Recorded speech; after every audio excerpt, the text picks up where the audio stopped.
ఉమ్మడి ఆదిలాబాద్ జిల్లాలో ఆదివాసీలు అటవీ శాఖపై తిరగబడ్డారు. సహాయ నిరాకరణ చేయాలని తీర్మానించారు.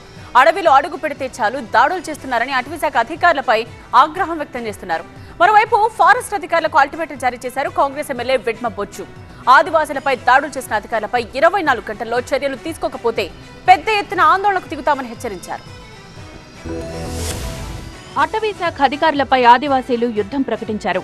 ఫారెస్ట్ అధికారులు తమను వేధించడమే పనిగా పెట్టుకున్నారని ఫైర్ అయ్యారు. ఆదివారం ఇందన్పల్లి అటవీ ప్రాంతంలో చేపల వేటకు వెళ్లిన ఆదివాసీలపై దాడి చేసిన ఫారెస్ట్ అధికారులను శిక్షించాలంటూ మంచిర్యాల జిల్లా ఇందన్పల్లిలో ఆందోళనకు దిగారు ఆదివాసీలు. ఆసిఫాబాద్ జిల్లా ఉడుంపూర్ గ్రామస్తులు అటవీశాఖ అధికారులకు సహాయ నిరాకరణ ప్రకటించారు. అటవీశాఖ అధికారులకు సహకరించొద్దని తీర్మానించారు. తమపై జరుగుతున్న దాడులకు నిరసనగా అటవీ సిబ్బందికి తాగునీటి సరఫరా నిలిపివేయాలని నిర్ణయించారు. ఆదివాసీలను టార్గెట్ చేసి దాడులు చేస్తున్నారంటూ అటవీశాఖ అధికారులపై మండిపడ్డారు కాంగ్రెస్ ఎమ్మెల్యే వెడ్మ బొజ్జు. ఈరోజు కొట్టే హక్కు ఎవరికి లేదు.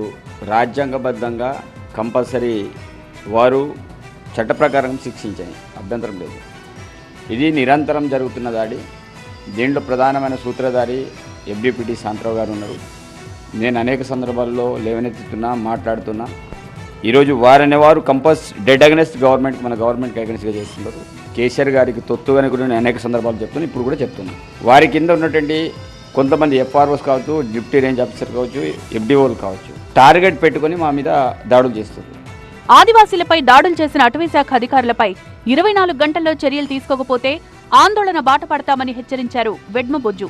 24 గంటలు నేను టైం ఇచ్చినా 24 గంటల లోపల వాడి మీద ఏదో ఇక్కడ నుంచి ఏదో ప్రాంతాలు ట్రాన్స్ఫర్ చేస్తామని కాదు, లక్ష్మీనారాయణ విషయంలో కంపల్సరీ చర్యలు తీసుకోవాలి, అతని మీద సస్పెండ్ చేయాలి.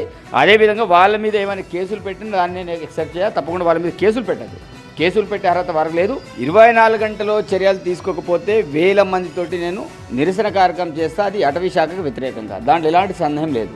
ఇది ఓపిక అంతా నచ్చింది. ఇల్లు పోడు భూముల విషయంలో, అందరి విషయంలో వాళ్ళంతా కూడా స్పష్టంగా వాళ్ళు ఏం చేస్తున్నారంటే దాడులు చేస్తున్నారు. అమాయక గిరిజనులపై అటవీశాఖ అధికారులు దాడులు ఆపకపోతే రాష్ట్ర వ్యాప్తంగా ఆందోళనలు చేస్తామన్నారు ఆదివాసీ సంఘాల నేతలు.